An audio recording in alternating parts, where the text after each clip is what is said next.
Hello, lovely.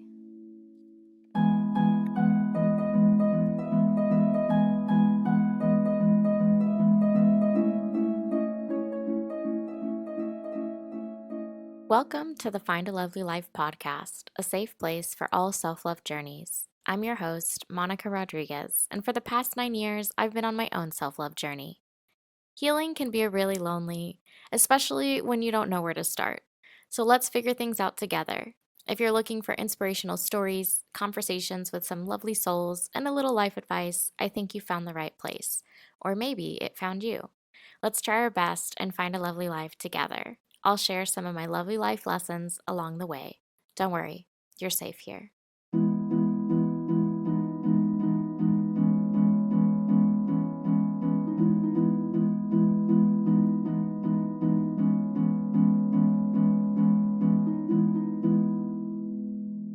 Hello, lovely. Welcome to the first episode of a new series. Well, it's not like new. I'm just like bringing it back, but on the podcast now. Back in 2020, I started this book club called Find a Lovely Book.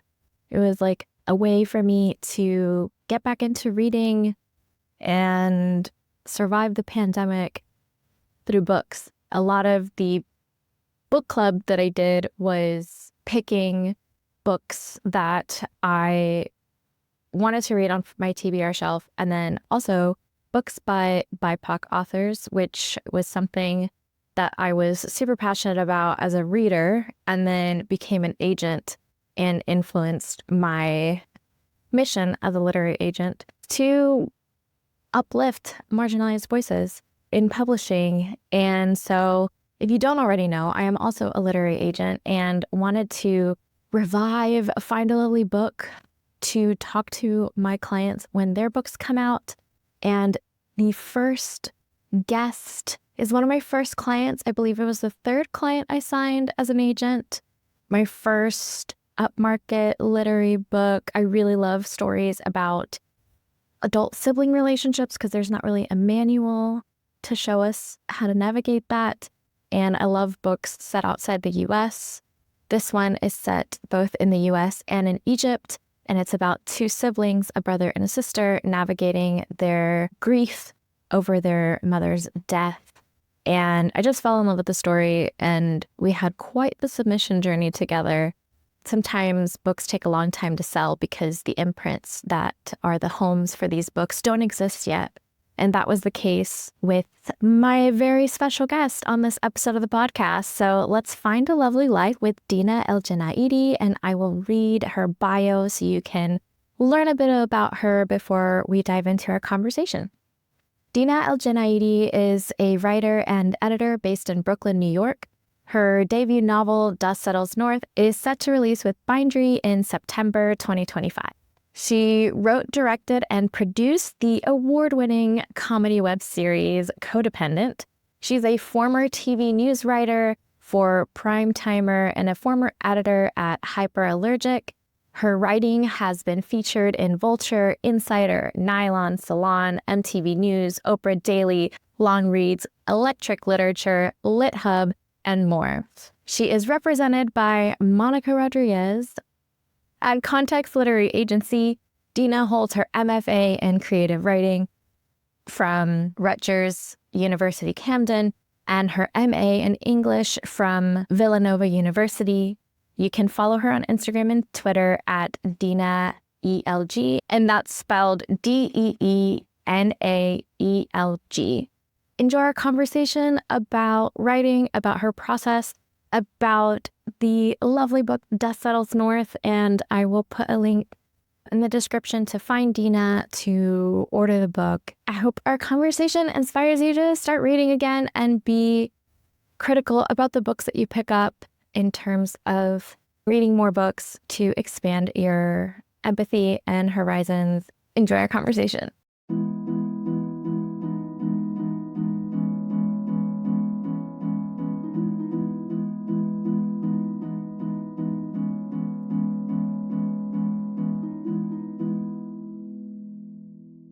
Hi, Deena. Hooray. It's so good to see you in this format in a very well, we always talk about Dust Settles North, but I'm excited to talk about it now that it's coming out. I feel like we've been on this journey for a long Yeah, I know you've gone to school for writing for a long time. What got you into writing and like why do you like writing? I think I've always just really liked storytelling. Like since I was a kid, I would play with Barbies or Beanie Babies, and I had such like elaborate storylines for all of the Barbies and all of the Beanie Babies, and they had like just long, drawn out plots that I would make up. Uh, Same. so I guess in some sense, I was like always writing stories in my head, and I just kept doing that. Yeah, I was the same. I had Barbie elaborate family tree lines and episodes like TV novellas that I would, okay, in this episode, this day, the continuation. So I also kind of shout out to Barbie for starting our writing journey. Yeah. How has writing sort of helped you become who you are today? Like from that initial storytelling, fun playtime to like going to school for it and having it be a skill and how it's helped you in life and shape you who you are now. Well, I think I process a lot through writing. So just like anytime I have a lot of feelings I need to get out or something, I will write them in my notes app sometimes just to help understand and process what I'm going through.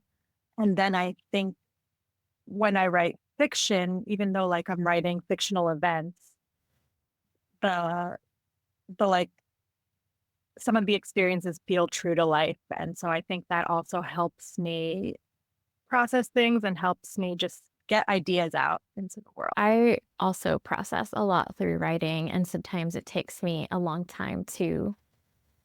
I think that's why it takes me a longer time to revise than draft sometimes because I'm like digging and triggering myself and like trying to dig deeper Yeah. in that process. What was your drafting versus revising process for Dust Settles North? I think Dust Settles North was a unique drafting process because I started it when I was in my MFA program. And so it was being workshopped the whole time I was there, chapter by chapter. And I would get feedback and then go back and revise and then get more feedback. So I think the drafting process took longer than it normally would have because of that. And that like weekly or not weekly, but like that feedback chapter by chapter kind of informed how the rest of the book shaped up.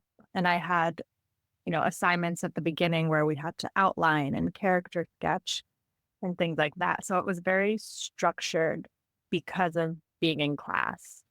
And then I finished drafting after I graduated, which I I think the writing process maybe it was a little bit quicker after I graduated because I wasn't getting feedback on each chapter. And then revising, that took years.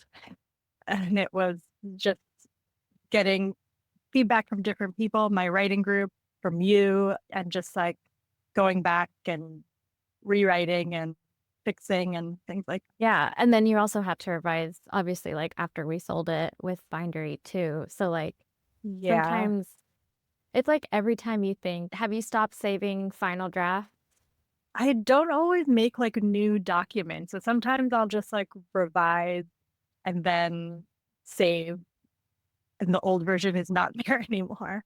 Or like it's in my email or something if I need to go back. I do that too. I email it to myself as backup and I do it by month sometimes. But yeah, I feel like revising this book was a process even before you and I connected creatively. And then after that point, it just kind of kept, it was just like, I feel like it was a beautiful work of art, like almost like your life's work of just continuing so far. There's more to come from Deena. I promise you that. But it's just, I guess it's for writers out there that are like struggling with getting a piece of writing done. I think sometimes knowing that part of the process is revising in that sense is a positive thing? Or how do you feel? I'm sure it's a love-hate relationship as it is with any sort of like crafting part of it. But was there a certain point where you started to feel like detaching yourself from like, oh God, I have to revise again, and like, okay, I see it differently now. Let me dive back in. What is your relationship with revision in that sense? Yeah, I think at the beginning it was like, oh, obviously I have to revise, that's fine. And then after it took a long time of doing that, it got to be more tedious. And I was like, oh, I have to revise another draft of this. And like when we went out on submission and got some feedback and then pulled it, I think I was like, oh, now I have to like revise some more. I think by that point, I really wanted to be done with I remember. But I'm glad we didn't stop because I it. think that something that I was thinking Yeah. about in our journey is like the imprint that did end up buying your book was new. It didn't exist when we first went out on sub or even in the cycle like before you and I started working. And I think it found the home that's like meant to be just kind of watered in such a loving way by the whole team. How has your experience with Bindery been so far? It's been really good so far, just overall positive experience. And I think like just talking to friends who've published with like big five publishers, their experiences seem much worse. Just like they just weren't given the attention and care that Bindery has been given. And then I even like brought a friend to Bindery's spring or summer launch party, and they had like these custom macarons for all the books, and they were giving out like just swag for the books and stuff. And my friend who I brought is also an author, and she was like, wow, they just like put so much care and investment into their books, which I think most publishers don't do. Yeah, it's been such a just refresh. Even like it's just like the attention to detail, I think, has just been such a cool experience. Especially for your debut book of just like we did these like VIP boxes and Deena's dad brought these really cool camels from Egypt and it's just like the tiny details that I think have made it a really unique experience. Yeah. Seeing it in the production stage, but kind of going back to you creating the book and like the long journey you had with it. How did writing this book sort of change your relationship with yourself? I think like right at the beginning, it taught me just to be able to take criticism, just because I was writing it in in my grad program. So I was in workshops sharing my work with people. And so we would have to sit there silently while the entire class picks apart your work. And so I think like that teaches you really quickly that like it's not personal and that you just like take the criticism and improve from it without having hurt feelings. And so It's I a think that, muscle for sure. yeah. So now like when someone gives me feedback, I want them to be harsh so that I know what to improve and it doesn't hurt my feelings. And then I think it also just gave me some resilience because it was such a long process where like at times I felt like it would nothing would come of it or like I would have to give up this project. And then, I got a book deal. So I think it just it just gave me that like resilience, I guess. I was just gonna say rhythm. That was Yeah. the word I was thinking of too. Did you discover new layers of self-love in your own journey while creating these characters and this world? It is contemporary, so like how much of it was sort of based on your experience and how much of it sort of like helped you grow into it in that fiction sense? Yeah, I think so. Like I've said before, that the events in the book are fiction, but like the cultural experiences of living between two cultures, growing up in like an Arab Muslim household in America, that was very true to my experience. And I think there are parts of the book where you see like flashbacks for the characters where maybe they're trying to assimilate to like American culture or just not seen different from their peers.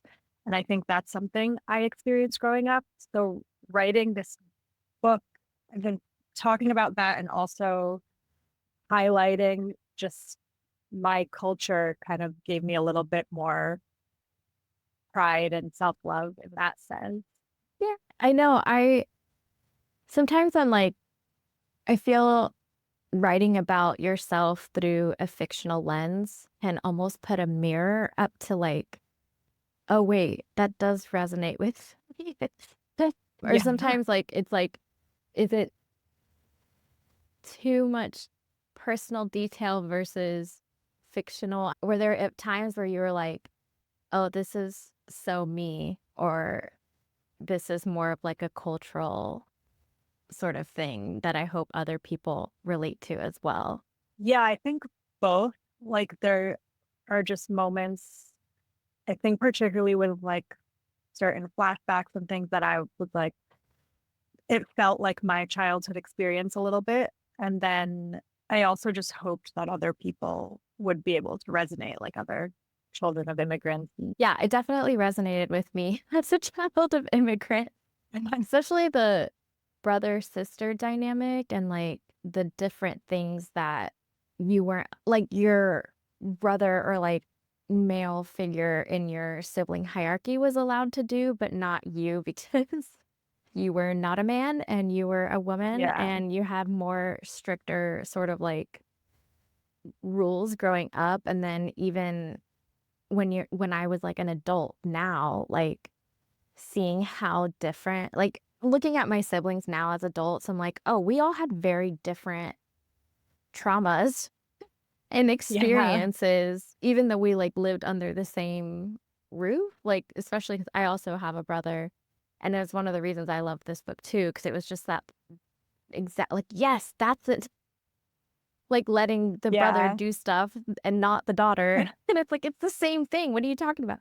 So that really definitely resonated with me. Yeah. It's sometimes it feels like my brother and I had different moms, even though we had the same mom. Yes. And I think it's like partly because he's a boy, but he's also 10 years younger than me. So I think my mom just changed a lot in that time, but Yeah. he just had like a totally different experience growing up than I did.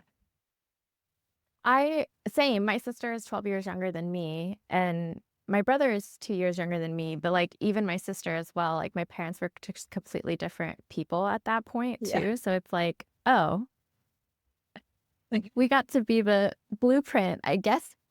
yeah. Cool. So definitely related to that. Well, speaking of like brothers, our main character in this novel, one of our main characters, Zane, I really vouched for him throughout like the submission process. We had gotten a couple of like comments about his character early on, and I was like, yeah, no, he's prominent. This is a dual POV book. Like, I want to, Yeah. he might be messy, but that's the point. That's why we love Zane. So what do you love about Zane, and how do you think his relationship with self-love is kind of like moved through in the novel? Well, Zayn is like very self-destructive for most of the novel, and I think maybe has to learn to love himself. He kind of causes his own life to fall apart in many ways. And once he recognizes the ways he's hurting himself and like hurting people around him, I think that's when he actually to make changes and feel self-love in some ways. Like he recognizes like his own potential at one point and then like actually makes an effort to make a difference in his life and like achieve his goals. And I personally, I mean, I know I wrote him, but I really like Dean as a character, even I do though too. like he can be an asshole sometimes in the book, but there's just something like likable about him. I think. I don't know if everyone agrees.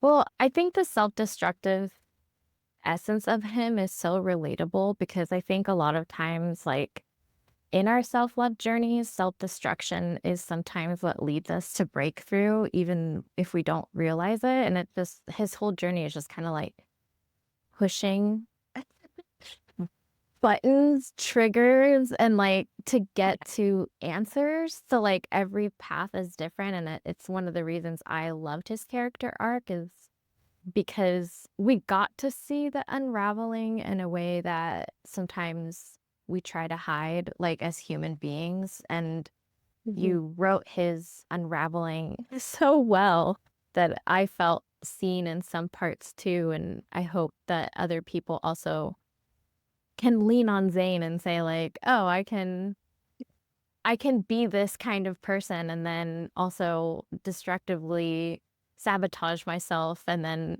hit rock bottom and find answers in a way that is still healing. Like there's not one path to it, and I felt like he really represented like a messy journey, which I love. Messy journey. What about Hannah? So I think Hannah also has to learn to love herself throughout the story.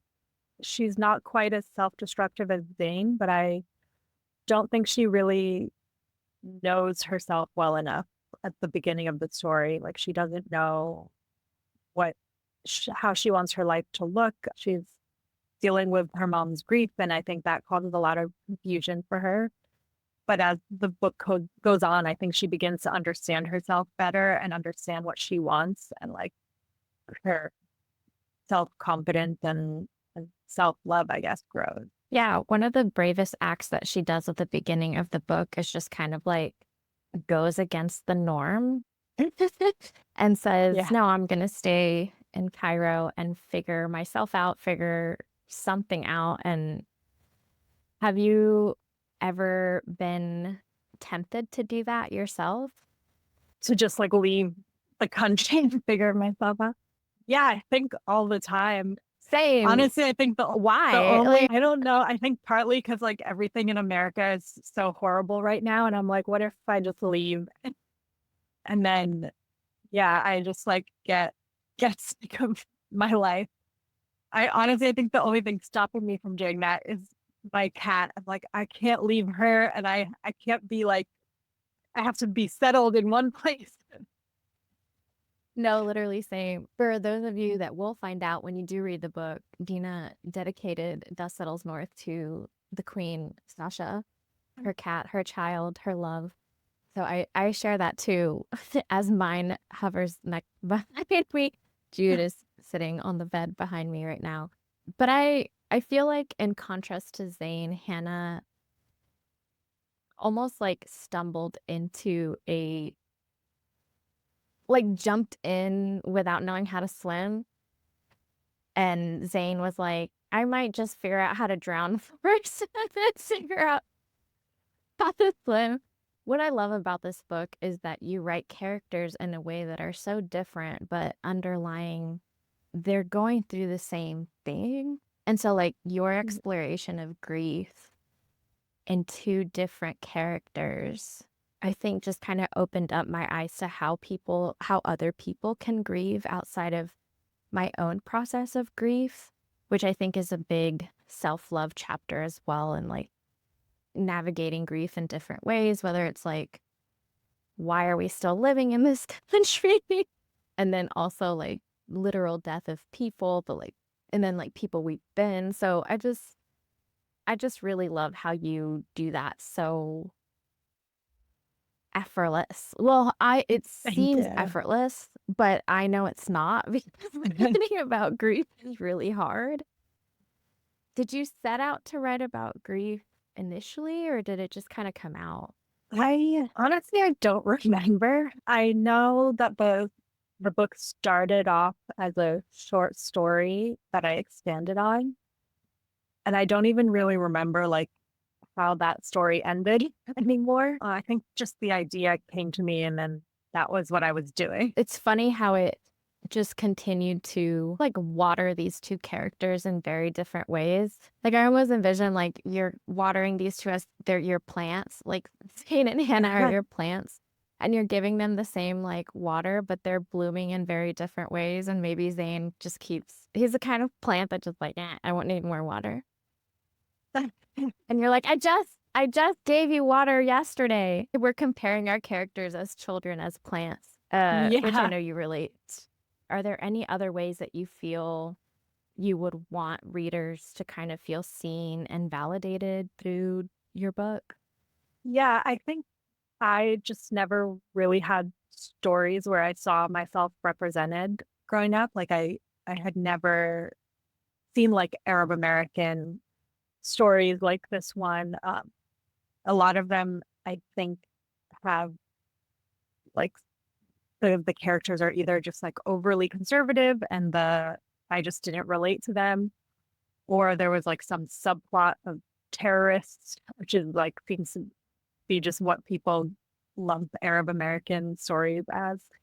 And so I wanted to write just like a story about like regular Arab American living in a, you know, their normal lives, and then something happened. I think the first time I even saw that was with the show Rami. And so I just hope that like other people like me, not even just Arab Americans, but just as I said before, like children of immigrants can relate to the story, because I think that representation is really important. I definitely, every time I tell somebody about this book, I'm like, have you ever seen Hulu's Rami? You should read this book. Because we both, shout out to Rami Yusuf. We both are fans. Yeah, I think I also, that was exactly why I fell in love with this book when I first read it and was thinking about bringing it on to like represent you in your career, is that I saw a different side of representation from a group of people that I was like, yes, like the first time I had seen that like is in Rami, and I was like, I want more of this. Like I want more of just, we happen to have these immigrant parents, but what else are we kind of like struggling in identity, and that sort of like first gen in between lens of like, should I follow this blueprint that's like, was it a blueprint that my parents left for me? Or do I like figure out my own path? And I think having both of these characters just show us the two possible paths were one of the things that I really saw myself in both of them. So thank you for writing it, Deena. Honestly, it's like been one of my, I was like, this is what, usually you spend a long time as an agent trying to find the book that you like set comps out for, and then it just came this one. This is it. This is the one that I said that I wanted. So I hope other people feel the same way that we do. Thank you. If your younger self could read Dust Settles North, what do you think she would say? I think she would just be happy to see a story that understood her cultural experience, like what it's like growing up in an Arab Muslim family in America. And like I said, I never had that. And if I did, maybe I wouldn't have felt so like separate from my peers, or maybe I would have been like more proud of my upbringing and culture. Because I think growing up, a lot of the times I just really wanted to be like everyone else and was like embarrassed of having like a different culture. Yeah, same. I want more books like this so that more reflections of self are available to people, whether they fall under, because this book has something for multiple identities, I think, and showing that path for people that want to figure, like I said before, like there's no like sibling adult manual, but then there's also no, for like first gen children of immigrant parents, sometimes we're kind of navigating our own blueprints. And so the more books like this that are out there, I feel, I don't know, I would also give this to a younger version of me and be like, see, we're not alone in the weird, wait a minute, this is why I'm in therapy moments that we go through as children of immigrant parents. Do you want to read us an excerpt from the book? I have like a short passage picked out. I am reading flashback on page 157. So this is from Hannah's point of view in 2003. Her dad always gave her and Zain a hard time for not being more religious. Her parents would often try to get her and Zain to pray, but 5 prayers a day was a tough commitment. Hannah was too lazy to clean her room, let alone get up to do a do and prayer. God had too many demands. But fasting during Ramadan was a whole other story. Starting at age 14, there were no exceptions. There was no reason for 14, just an arbitrary age her parents had decided on, perhaps assuming 14 meant some newfound maturity, some strength to withhold from food for the day. Maybe they figured Jews had bar and bat mitzvahs at 13, so that was a good age range to officially grow up. So at age 14, they told her she would have to start fasting. She'd known it was coming. Zain had been fasting for a few years already, but she'd hoped maybe this would be another double standard. Maybe they'd think girls couldn't handle it. It was the only time in her life she wanted sexism to save the day. It didn't. Of course, she protested at first. I can't. I have school and soccer, she pleaded from her spot on the couch. Zain fasts, even with sports, her mom said, not bothering to look away from the TV. Yeah, but Zain is older. He's more. She knew that her argument was falling apart. Her mom looked at her then and sighed. Just try. If you can't do it, we'll talk about it. On the first day, all her friends sat in the cafeteria with their bagged lunch or waited in line for school lunch. When she reached the cafeteria, she didn't know what to do exactly. Everyone would ask why she wasn't eating. She could just say she wasn't hungry, but no one would buy that. She always spent the period before lunch complaining about how starving she was. She could tell them the truth. I'm fasting for Ramadan. But they wouldn't understand. None of her friends at school were Muslim, and she didn't want to be the one that was different, the freak, the Muslim girl who didn't eat. So she stood in line for lunch that day and every day after. How was it fasting this year? Her dad asked at the end of that month, just as they sat down for their last Ramadan dinner. It wasn't that hard, she lied, looking him right in the eye. He smiled. Next year, he said, you need to make sure you pray 5 times a day too. I know it's hard with school, but you can pray when you come home. I hope Hannah's okay. That was like the perfect, we were talking about how like there were certain things that just the comparison and contrast of like sibling daughter versus sons Yeah. and how there was no blueprint. Sure, we'll start you here. Yeah. And then as a child, you're like questioning, okay. I don't know. As a kid, I Yeah. asked why. I asked why a lot. And a lot of times my parents didn't have the answers or even like, Same. and I think to this and then, day, like I still do that, and sometimes my parents won't have an answer, and they get like frustrated that I even yes. asked. Oh my God, all the time. Like, especially, well, when I was a kid, and then they would just say, like, you're topping back again. And I'm like, I'm just literally asking. So that brought me back. That passage brought me back. Thank you so much for sharing that. And Yeah, thank again, you. I love this book. And I'm really excited for other people to fall in love with it too. And to have those moments, especially during the flashbacks of like, hey, wait a minute, my parents did that.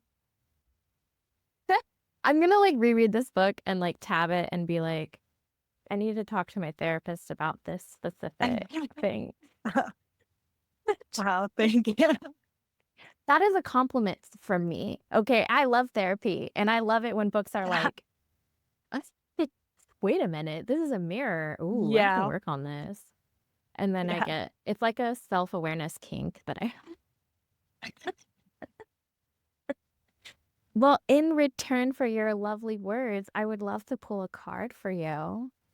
Yeah. Deena chose the Woodland Warden's deck, and I'll put a link in the description for it. Yeah, we'll see. I wonder, I don't know, Deena, what does what does the universe want to tell you? What do the animals want to tell you? Okay.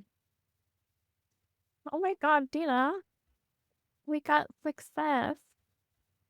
Oh, yeah, it's good. Oh, It's a good sign. good omen. Good. Oh, Yeah.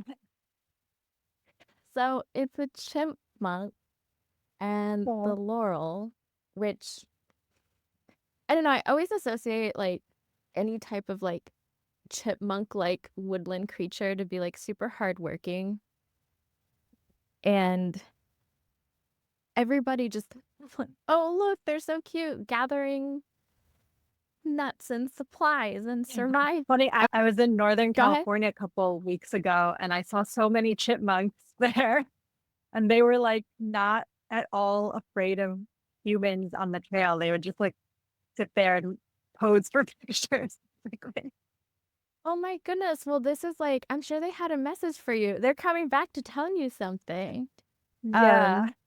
Oh my God, of course I flip right to it. Okay, so the chipmunk and laurel symbolizes a new venture that will surely lead to success. The chipmunk often takes the road less traveled, finding hidden pathways and adventure along the way. The laurel is a symbol of victory, used to crown the winners in ancient Olympic Games. Together, they tell us to take charge of our destiny, carve our own path, and find success. Forge a unique path toward your desires. The road to achieving your goals is hardly ever straight and easy, but the journey is ultimately rewarding. Oh my gosh, the chipmunks were like, Deena, don't worry. It's been a long road. But we have success. Oh my goodness. I heard that, like, what is that Olympic dun dun dun? It's your Olympic theme song Oh my God. from the chipmunk. Now, every time you see a chipmunk now, which I doubt they're like I'm in gonna New think York, of but I don't know. Who knows? Maybe they are, you'll see. yeah. I see them every once in a while in Prospect Park here. Well, maybe you'll see one, and that will be your reminder that success is Yeah. imminent because you've been on a long journey, and sometimes seasons aren't always. Sometimes we are on the journey for so long that we're like, "What's a season? This feels like forever." But I think the Yeah. chipmunk is just like reminding you, "We see you." Oh, what a great card! I love it. Does that resonate with the chipmunks? I mean, I hope that, I have success. Deena. Oh my God, this is classic Deena. Yes, we're gonna discern the omen and be very Yeah. open to it, but also speak really loudly and know that we've been tricked before. No, I'm just kidding. Yeah. I know we've both had pretty hard years this year specifically, and I feel like that card alone is just kind of reminding you that the wheel always turns and success can be defined how you want to define it too. It's not always how other people define it because I think the success it's talking about is sort of like the success you've uniquely paved the path for and not necessarily how someone else defines success. But I know you're cautious, but open to receiving it. Yes. Yeah. Would you like to leave us with some lovely advice as a farewell? I guess, for other writers and stuff, I would just say, like, not to give up. Like, this process took so many years, and I'm glad that I like kept working on this book and didn't give up on it. Me too. And I'm glad our paths converged and now we Yeah. get to kind of let it go and see what happens. The chipmunks know what's going to Which happen. So chipmunk? Yeah. we'll trust the chipmunks cautiously. I'm gonna go to the park now and look for a chip. Yes, you have to, and then you have to send me a picture if you see one. Because Yeah. now that's your tie. And it counts Yeah. like not just like animals too, like and not just like real animals, but like if you see it on TV or you see it on TikTok, that count. Well, thank you so much, Deena. It was so nice chatting with you. I love talking Thank about your you. work, especially this one. And I can't wait for it to be out in the world and everyone go read it. Yeah. Thank you so much. Thanks for having me on here.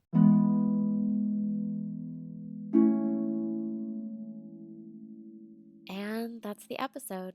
I hope you're inspired to love yourself a little more than you did yesterday, and you're on your way to finding a lovely life you love. If you want to read more about my self love journey, head over to findalovelylife.com. Subscribe, rate, and share this podcast if you feel called to. Remember that your self love journey can start or restart at any point. There are no rules. Stay connected with us on social at Find a Lovely Life, or if you want to see more of Monica Life, you can find me at Lovely Monica, and that's spelled LOVELEEMONICAA. I'll say goodbye for now. Thanks for listening. Until next time.